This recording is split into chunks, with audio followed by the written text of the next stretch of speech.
chronique politique de ce grand journal. Bonjour Alexis Lacroix. Bonjour Sinaja. Et merci d'être avec nous. Vous êtes le directeur de la rédaction d'Actualité Juive. Vous êtes avec nous tous les lundis dans cette émission. Et donc également dans cette édition spéciale, vous suivez de près, Alexis, les réactions politiques en France aux attaques terroristes de grande ampleur qui ont frappé Israël depuis samedi matin. Et c'est bien sûr le communiqué du groupe La France Insoumise à l'Assemblée nationale, puis les déclarations du leader du mouvement, Jean-Luc Mélenchon, qui ont suscité les réactions les plus vives, Alexis. C'est logique. Vous savez, c'est un moment de guerre atroce, de nature terroriste, asymétrique, n'y revenons pas, contre un État démocratique, contre ses civils massacrés, est un moment aussi de révélation, au sens étymologique du terme, d'apocalypse. Apocalyptein, révélé. Et là, nous avons la révélation des masques qui tombent de manière absolument dramatique pour la France Insoumise, le parti de Jean-Luc Mélenchon. Est-ce qu'on ne pouvait pas s'y attendre finalement, Alexandre, très franchement? Si on réfléchissait, j'allais dire en historien des idées, on voyait très bien la logique vers laquelle ils étaient lancés, qui n'est pas seulement une logique d'acceptation du métissage dans la société française,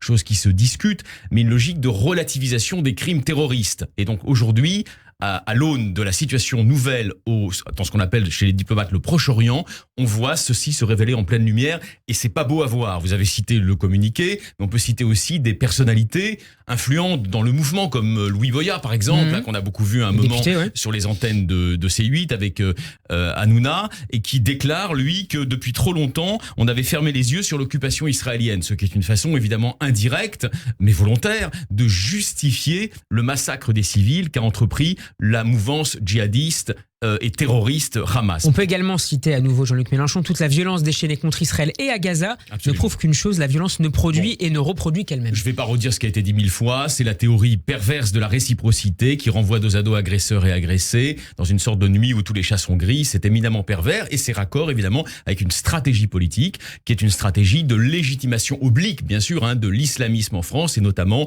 d'un des partenaires principaux de l'idéologie islamiste sur le territoire français qui est les frères musulmans. Avec des visées électoralistes donc.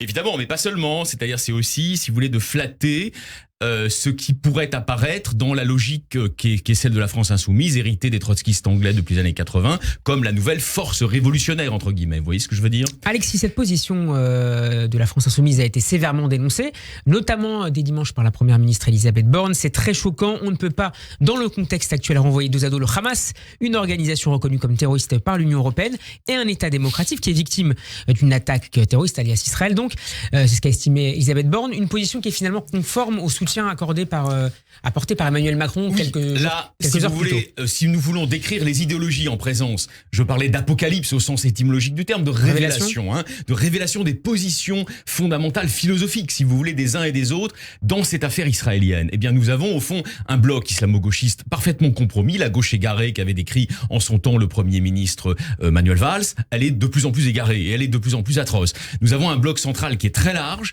qui conjoint des gens comme Jérôme Guedj ou François Hollande à gauche et qui va en gros jusqu'au centre droit de gouvernement, y compris d'ailleurs Éric Ciotti, etc., etc. Donc c'est un bloc très large. Que pensent ces gens? Ils pensent comme Elisabeth Borne, comme Emmanuel Macron, comme un certain nombre de dirigeants actuels du gouvernement, mais aussi comme François Hollande ce matin sur France Inter. Oui. Je le cite parce qu'il résume très bien cette pensée-là, qui est républicaine et modérée, que la première réponse de la France insoumise qu'elle aurait dû faire face à ces terroristes qui égorgent des populations civiles, des personnes âgées et des jeunes, ça aurait été de condamner fermement ces actes. Ils ne l'ont pas fait et donc effectivement ils se placent dans une situation de marginalité politique, mais de mauvaise marginalité politique. Alexis, avant de parler de la droite, vous citiez Jérôme Guedj, le député socialiste de l'Essonne, s'est dit complètement abasourdi, dégoûté, effrayé de voir que dans un tel moment, on pouvait avoir une relativisation, une explication, que l'on pouvait chercher des circonstances, des explications à l'intervention terroriste. Il s'est interrogé sur son maintien au sein de la NUPES. Est-ce qu'il est le seul dans cette position? Écoutez, j'ai envie de vous poser la question que vous me posiez, c'est-à-dire est-ce que c'était pas vraiment qu'il n'était pas temps de se rendre compte des orientations profondes prises par la France insoumise, donc on va dire le principal morceau du puzzle NUPES.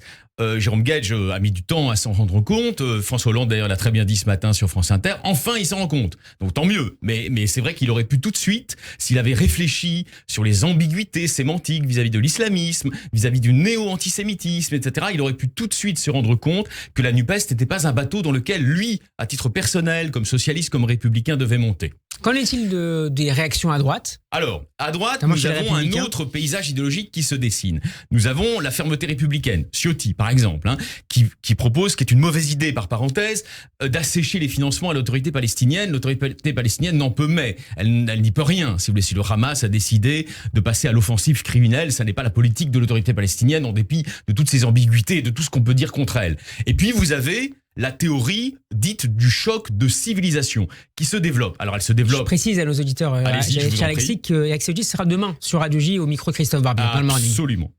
Vous avez 7h45. Absolument. Vous avez bien fait de le préciser. D'ailleurs, c'est un homme intéressant et tout à fait estimable et un vrai ami d'Israël. Il faut le dire clairement.